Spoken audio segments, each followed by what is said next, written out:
Let me tell you a story that will shake your heart. A story about a wedding that ended before it truly began. A story where pride wore a suit and humiliation held a microphone. The hall was golden. Chandeliers hung like frozen stars. Perfume mixed with the scent of fresh roses. Women wore their finest gowns. Men adjusted their ties. Camera flashes lit up every corner like lightning. Nkem stood beside Obinna, her husband now. Her white dress flowed like water. Her veil covered her face, but her smile broke through. She believed this was the happiest day of her life. She believed the man beside her loved her. The pastor had just blessed them. The crowd clapped and cheered. Music filled the air. Everything was perfect. Everything was beautiful. But then Obinna reached for the microphone. The room grew quiet. People leaned forward, expecting sweet words. Maybe a poem. Maybe a thank you speech. Nkem looked at him, her eyes full of trust. He smiled. But it was not the smile of love. It was sharp, cold, like glass about to break. Before we continue, he said slowly, there is something everyone must know. Nkem's heart began to race. What was he talking about? Obinna's voice filled the hall like thunder. This woman, he said, pointing at Nkem, is barren. She can never give me children. Her family knew this. They hid it from me. They wanted my money. Gasp. Loud gasps. Everywhere. Nkem froze. Her bouquet slipped from her hands and hit the floor. Her mouth opened, but no words came out. Her body shook under her wedding dress. Obinna turned to her parents sitting in the front row. Her father's face went pale. Her mother covered her mouth with both hands. The crowd erupted. Phones came out. Cameras flashed. People whispered loudly. Some stood up to see better. Others recorded videos. Nkem's legs gave way. She stumbled backward. Her bridesmaids rushed to hold her, but she pushed them away. How could you? She whispered, tears pouring down her face. But Obinna didn't look at her. He straightened his suit and walked toward the exit, his head held high. Nkem's father stood up slowly. His old body trembled, but his eyes were steady. He walked to his daughter and took her hand gently. Walk with your head high, he said softly. Nkem looked at him, tears blurring her vision. Her mother came to her other side. Together, they held her arms and began to walk. The crowd parted like water. Some people looked away in shame. Others whispered behind their hands. A few women cried. Nkem's veil dragged on the floor. Her makeup ran down her cheeks. But she walked. One step. Then another. Her father's grip was firm. Her mother's hand was warm. They left the golden hall. The music had stopped. The laughter had died. Only whispers remained. Outside the sun was too bright. The world felt too loud. Nkem collapsed into her father's arms and sobbed like a child. Inside the hall, Obinna stood near the bar, drinking champagne. His friends clapped him on the back. You did the right thing, one said. A strong man protects his future, another added. Obinna smiled. He felt powerful. He felt justified. But his mother sat alone in the corner, her face buried in her hands. She knew something terrible had just been born. That night, Obinna's mother came to his house. She didn't knock. She walked straight into his living room where he sat watching TV, still wearing his wedding suit. What have you done? She asked, her voice shaking. I protected myself, Mama, he said without looking at her. Would you rather I married a barren woman? A woman who lied to me? His mother stepped closer. You shamed a good woman in front of the whole world. You disgraced her family. You didn't ask questions. You didn't seek wisdom. You just destroyed. She deserved it, Obinna said coldly. A barren wife is a curse. Everyone knows that. His mother's eyes filled with tears. Pride, she whispered. Pride has entered your heart like a disease. And when pride rules, destruction follows. I'm not proud, Mama. I am careful. She shook her head slowly. One day you will see the truth. And when you do, it will be too late. She turned and left. Obinna sat in the silence. For a moment, something uncomfortable stirred in his chest. But he pushed it away. He poured himself more wine and convinced himself he had done nothing wrong. 3 weeks before the wedding, everything had been different. Obinna and Nkem were planning their future. They laughed as they chose flowers. They argued playfully over the wedding cake flavor. Love filled the air between them. But then Chuka arrived. Chuka was Obinna's childhood friend. They had grown up together, gone to the same schools, shared secrets. Chuka was the best man. Obinna trusted him completely. One evening, Chuka came to Obinna's office with a serious face. He closed the door behind him. Brother, Chuka said quietly, I need to show you something. It's about Nkem. Obina looked up from his laptop. What is it? Chuka pulled out a brown folder. Inside was a medical report with Nkem's name on it. The words were clear. Patient is unable to conceive. Permanent infertility confirmed. Obina's hands shook as he read it. His face hardened. His jaw tightened. Where did you get this? He asked. A friend who works at the hospital, Chuka said. I didn't want to believe it either. But you need to know the truth before it's too late. Obina stared at the paper. His mind raced. His heart pounded. She never told me, he whispered.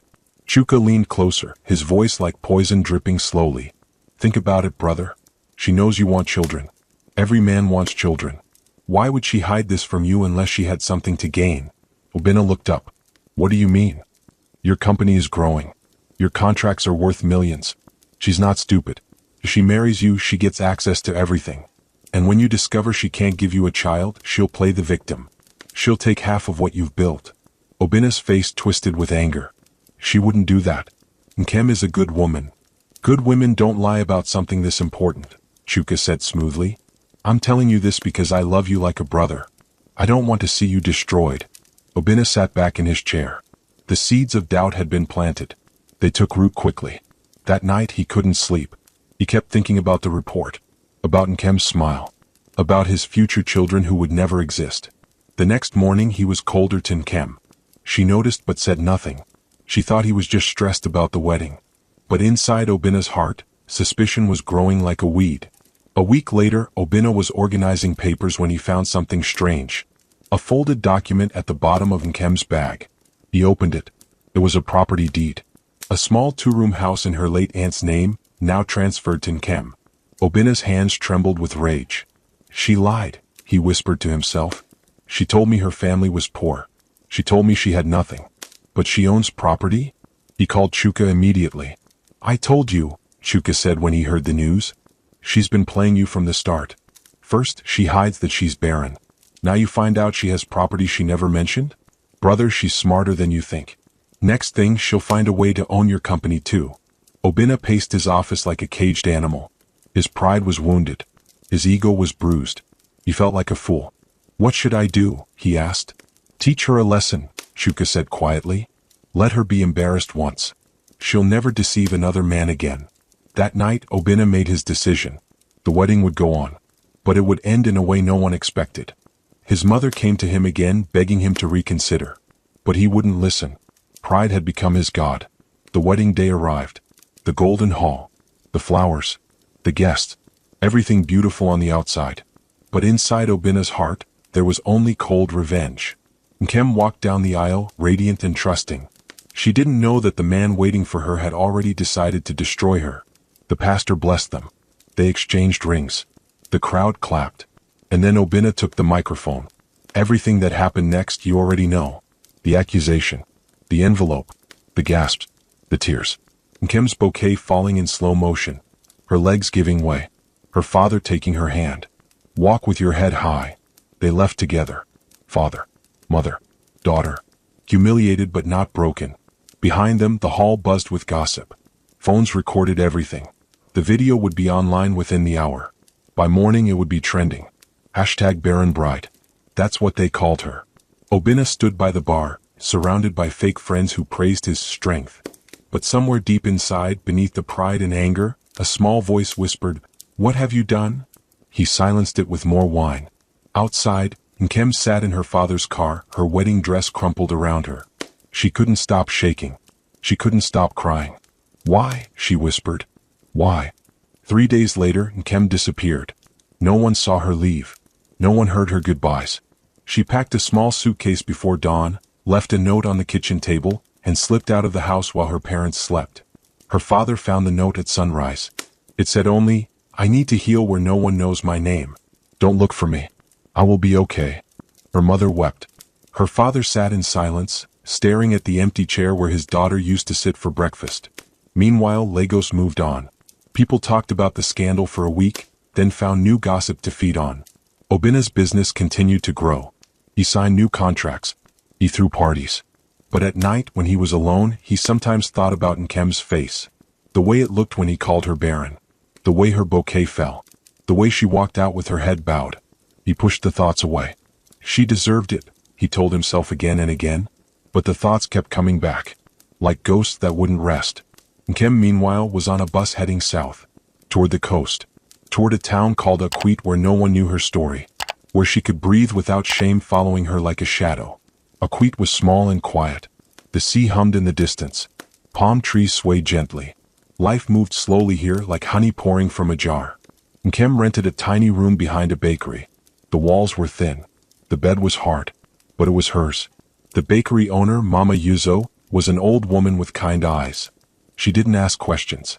She just watched Nkem quietly and said, "You can help me with the dough if you need something to do." Nkem agreed. Every morning at 4 a.m. she woke up and went to the kitchen. She kneaded dough with her hands. She shaped bread. She swept flour from the floor. The work was hard, but it was honest. Her hands became rough. Her back ached. But her mind grew quieter. She stopped checking her phone.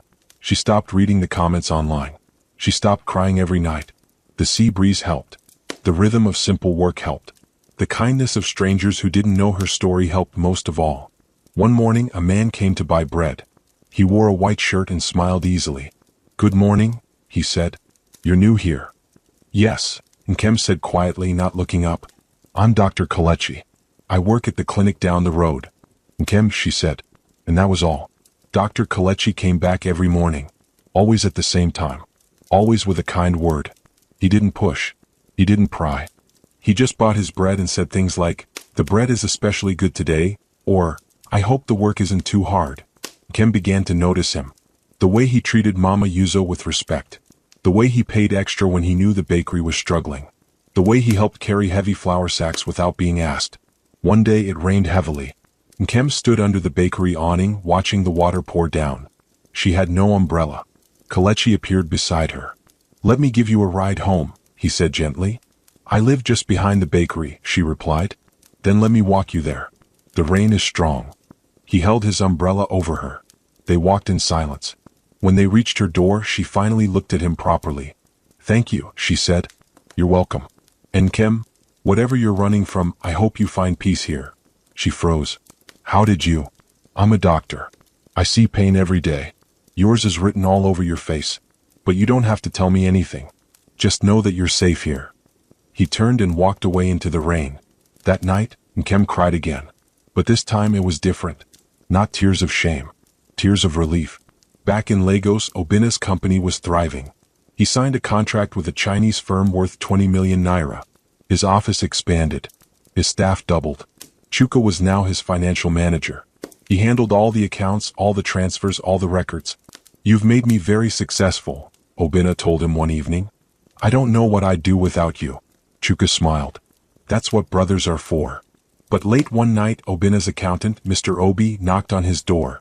"Sir, I need to show you something," he said nervously. He opened his laptop and pointed to a spreadsheet. "These transactions here, they don't match our records. Money is moving, but I can't trace where it's going." Obina frowned. "What do you mean?" "Someone is taking money from the company accounts. Small amounts, but regularly." Obina's jaw tightened. "Who has access to these accounts?" "Only you and Mr. Chuka, sir." Obina stared at the screen. His mind raced. Impossible. Chuka was his brother, his friend, his most trusted person. "It must be a mistake," Obina said firmly. "Don't mention this to anyone.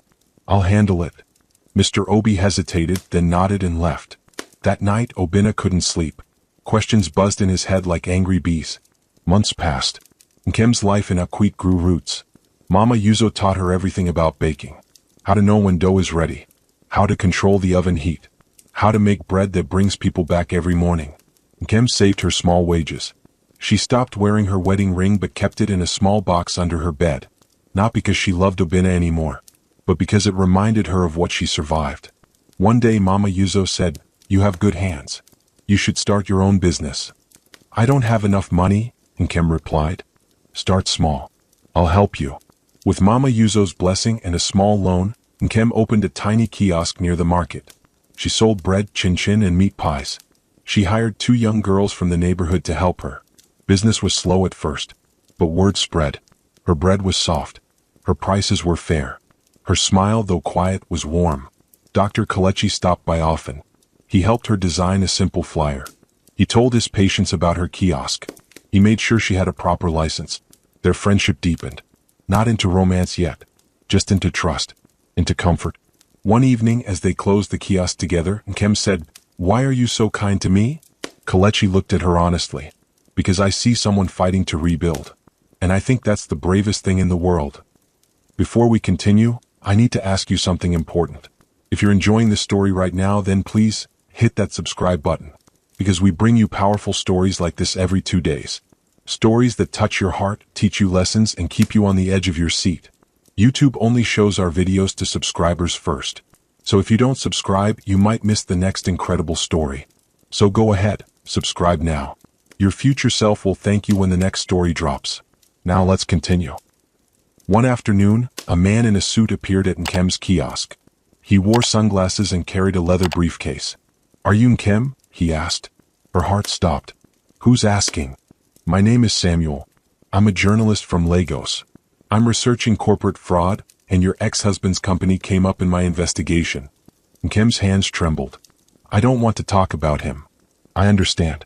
But I think you should know, there's been suspicious activity. Money disappearing. Records being altered.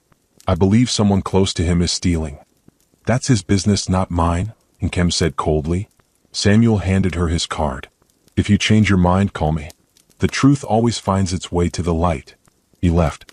That night, Nkem couldn't sleep. She thought about Obina. About the company she had once dreamed of helping him build. About the man who destroyed her in front of the world. She thought about calling Samuel back. But fear held her tongue. The next morning, something unexpected happened. A brown envelope arrived at her door. No return address. Just her name written in neat handwriting. Inside was a USB drive and a single note. "The truth you need to see." Her hands shook as she held it. Nkem didn't open the USB immediately. She kept it hidden under her bed for 3 days, afraid of what it might contain. Finally, curiosity won. She borrowed a laptop from the library and inserted the drive. What she saw made her stomach drop. Medical reports. Real ones. With official hospital stamps and doctors' signatures. Reports showing that she was completely fertile. Healthy. Normal. And then, another document. A forged version. The one Obina had seen. The one Chuka had given him. Side by side, the forgery was obvious. Nkem's chest tightened. She scrolled further. Bank statements. Transfers. Emails between Chuka and an unknown account. Money being moved from Obina's company into private accounts. Hundreds of thousands of naira. Stolen. Hidden. Covered up. And then a final document. A signed confession. Written by Chuka himself. "I created the fake report because I wanted to destroy Obina's marriage. I wanted him broken and alone so I could control his company. I stole from him while he trusted me. I am confessing this because I know the truth will find me eventually." Nkem closed the laptop. Her whole body shook. Not with anger. With something deeper. A mixture of vindication and sadness. She had been right all along. She had done nothing wrong. And the man who destroyed her had been lied to by his own best friend. Nkem didn't know what to do with the information. Part of her wanted to call Obina and scream, "You see? You see what you did." But another part of her, the part that had grown strong in Akwit, wanted nothing to do with him at all. She showed the USB to Dr. Kelechi. He watched the files carefully, his face growing darker with each page. "This is serious," he said. "This man committed fraud, forgery, and theft. He destroyed your life for his own gain. What should I do?" Nkem asked quietly. The truth should be known. Not for revenge, but for justice. Kelechi contacted Samuel, the journalist. They verified the documents. Everything was real. Everything was traceable. Samuel's eyes widened as he reviewed the evidence. "This is explosive. This will destroy Chuka. And it will shake Obina's entire company." "I don't want to destroy anyone," Nkem said. "I just want the truth to be told." Samuel nodded. "Then let's do this the right way. There's a corporate banquet coming up in 2 weeks. Obina's company is hosting it. Big event. Media will be there. What if we reveal everything then? Publicly. Clearly. So no one can deny it." Nkem hesitated. Going back to Lagos. Facing Obina. Facing that world again. "You don't have to go," Kelechi said gently. "We can handle this." But Nkem shook her head. "No. I need to be there. I need to see it through." Nkem's bakery received an unexpected call. A catering company from Lagos needed help. A big event. Corporate banquet. Hundreds of guests. We're short-staffed, the manager said. Can your business handle baking 500 meat pies and 200 loaves of bread? Nkem's heart raced. Which company is hosting the event? There was a pause. Then the manager said a name that made her blood run cold. Obina's company. She almost said no. Almost hung up. But then she looked at Kelechi, who was sitting across from her. He nodded slowly. Yes, Nkem said. We can handle it. The irony was almost poetic. The woman Obina destroyed would cater his corporate celebration, and she would do it with grace. For the next 2 weeks, Nkem worked harder than ever. She baked through the night. Her hands moved with purpose. Her heart was steady. Kelechi prepared everything behind the scenes. Samuel coordinated with the media. The evidence was ready. The truth was loaded into a presentation file, waiting to be projected on a large screen. The night before the banquet, Nkem stood by the sea. The waves crashed. The wind blew. Some things break so they can teach us, she whispered to herself. Tomorrow she would return to the Golden Hall. Not as the humiliated bride, but as the woman who found peace beyond pride. The banquet hall was magnificent. The same golden chandeliers. The same mirrors reflecting light like trapped stars. But this time, Nkem entered through the service door. She wore a simple white dress. Not a wedding gown. Just a clean, elegant dress. Her hair was tied back. No makeup. No jewelry. The catering team set up tables with bread, pies, and pastries. Nkem worked quietly, arranging plates with steady hands. Then she saw him. Obina stood near the stage, shaking hands with guests. He wore an expensive suit. His smile was wide, confident, successful. He didn't notice her at first. Why would he? She was just another caterer. But when he turned to grab a glass of water, their eyes met. He froze. His glass slipped slightly in his hand. Water almost spilled. His face went pale. Nkem, he whispered. She didn't respond. She simply placed another tray of pies on the table and walked away. The entire hall seemed to shift. People began to whisper. Isn't that his ex-wife? What is she doing here? Did you see his face? Obina stood paralyzed, his mind racing. Why was she here? What did this mean? Chuka appeared beside him. Relax, he said smoothly. She's just here for work. Don't let it ruin your night. But Obina couldn't shake the feeling that something terrible was about to happen. The banquet officially began. Guests took their seats. Waiters moved gracefully between tables. Soft music played. The theme of the event was printed on every program: integrity and innovation. Chuka stood near the front, smiling and mingling. He looked polished, confident, untouchable. Obina gave the opening speech. He talked about hard work, trust, and building a legacy. The crowd clapped. Cameras flashed. But in the back of the room, Kelechi stood beside a laptop connected to the projector. Samuel, the journalist, sat nearby with a folder full of documents. Nkem stood by the catering table, her heart pounding. She wanted to run, wanted to disappear. But she stayed. It's almost time, Kelechi whispered to her. She nodded. As Obina finished his speech, the lights dimmed for a video presentation. A highlight reel of the company's achievements was supposed to play. But Kelechi's fingers moved quickly over the keyboard. The screen flickered, then changed. Instead of company achievements, the screen showed something else. A medical report. With Nkem's name on it. The real one. The one proving she was fertile. Gasps filled the room. Then another image appeared. The forged report. Side by side with the real one. The differences were obvious. People began to murmur. Phones came out. Confusion spread. Obina stood up, his face red. What is this? Turn it off. But the presentation continued. Bank statements appeared on the screen. Transfers. Hidden accounts. Emails with Chuka's name on them. Money being stolen. Covered up. Lies layered on top of lies. The room erupted into chaos. Chuka tried to move toward the exit, but security guards were already standing there. Samuel had alerted them beforehand. Stop him, someone shouted. Chuka froze. His confident smile melted away, replaced by panic. Obina stared at the screen, his hands shaking. He read the emails. He saw the numbers. He saw Chuka's signature on documents authorizing fake transfers. No, Obina whispered. No, this can't be real. But it was. Samuel stood up and addressed the room. These documents were sent to me anonymously. I verified every single one. Chuka Okafor has been embezzling money from this company for over a year. He also forged medical documents to destroy the marriage between Obinna and Nkem. The crowd turned to look at Nkem. She stood calmly, her face unreadable. Obinna's eyes met hers across the room. Guilt, shock, horror, all of it crashed over him at once. "I trusted you," he whispered, looking at Chuka. "You were my brother." Chuka said nothing. Security grabbed his arms. Police sirens wailed outside. The police entered the hall, handcuffs ready. Chuka struggled briefly, but it was useless. They led him out in front of everyone. Cameras flashed. Reporters shouted questions. The banquet had become a crime scene. Obinna stood frozen in the center of it all. His world was collapsing. The company he built. The friend he trusted. The wife he destroyed. All of it, lies and betrayal. His mother pushed through the crowd. She had been sitting quietly in the back. Now she stood in front of him, tears streaming down her face. "I warned you," she cried.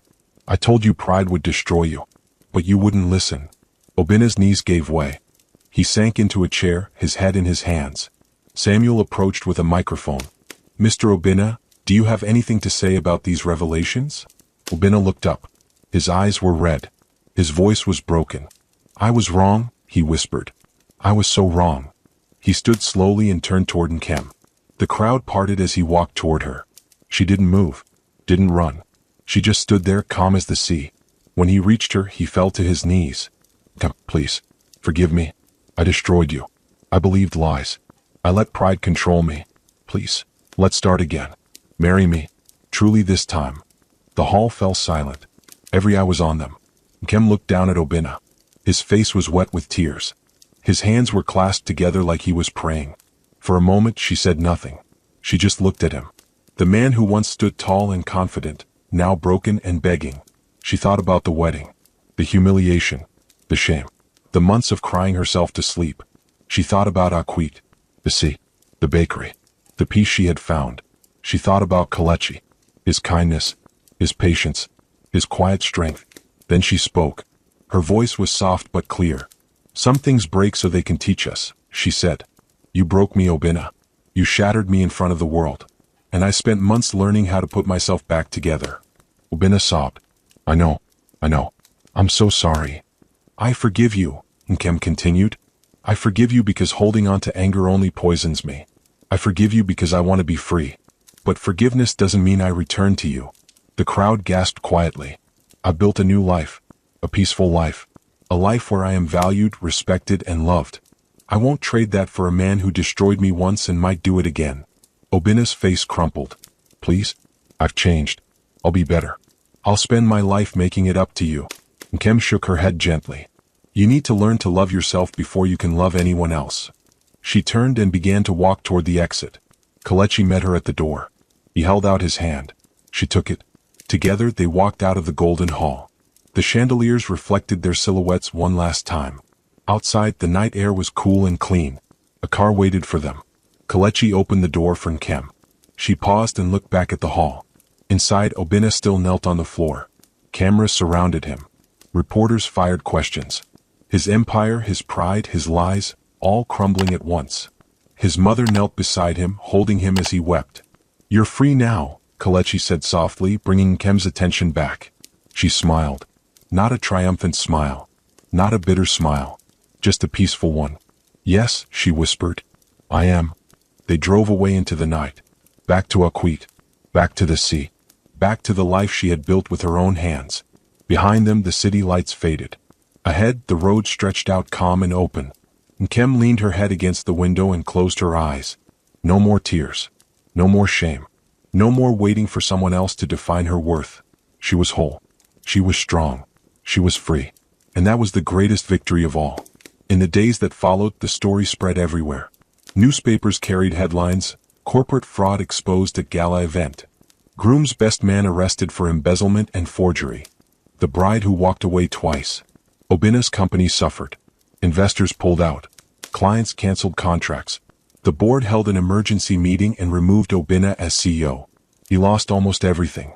The house, the cars, the reputation. His mother stayed with him, but even she couldn't fix what pride had broken. Meanwhile, Chuka faced trial. The evidence was overwhelming. He was sentenced to 7 years in prison. As for Obinna, he sold what was left of his assets and moved to a smaller house. He stopped attending parties, stopped chasing success, stopped pretending. He began attending therapy. He started volunteering at a local charity. He learned slowly what humility actually meant. One day a package arrived at his door. Inside was a loaf of bread and a handwritten note. "I hope you find peace, Nkem." He held the bread in his hands and wept, not because he wanted her back, but because her kindness, even after everything, reminded him of what he had lost when he chose pride over love. He would carry that lesson for the rest of his life. Back in Akwit, Nkem's bakery grew. She opened a second location, then a third. People came not just for the bread, but for the story of the woman who rebuilt her life from ashes. Dr. Kalechi proposed to her on the beach one evening. No grand gestures, no cameras, just the two of them and the sound of waves. "Will you marry me?" he asked simply. "Yes," she said. And this time she meant it with her whole heart. Their wedding was small, just family and close friends. No golden hall, no cameras, no drama, just love. Simple, honest, real. Nkem stood beside Kalechi, her hand in his, and thought about how far she had come. From the girl who believed love meant enduring cruelty, to the woman who knew love meant choosing peace. As they exchanged vows, she whispered a prayer of gratitude. Not for revenge, not for vindication, but for the journey that taught her the greatest lesson of all. Pride builds palaces out of lies, but truth will always find its way home. And when truth arrives, it doesn't need to shout. It simply stands, quiet, strong, unshakable. The crowd clapped. Kalechi kissed her gently. The sun set over the ocean, painting the sky gold. And Nkem smiled, a real smile, the kind that comes from a heart that has finally found rest. What lesson did you learn from this story? Do you believe in divine justice like this? Comment below and don't forget to subscribe for more powerful stories like this one.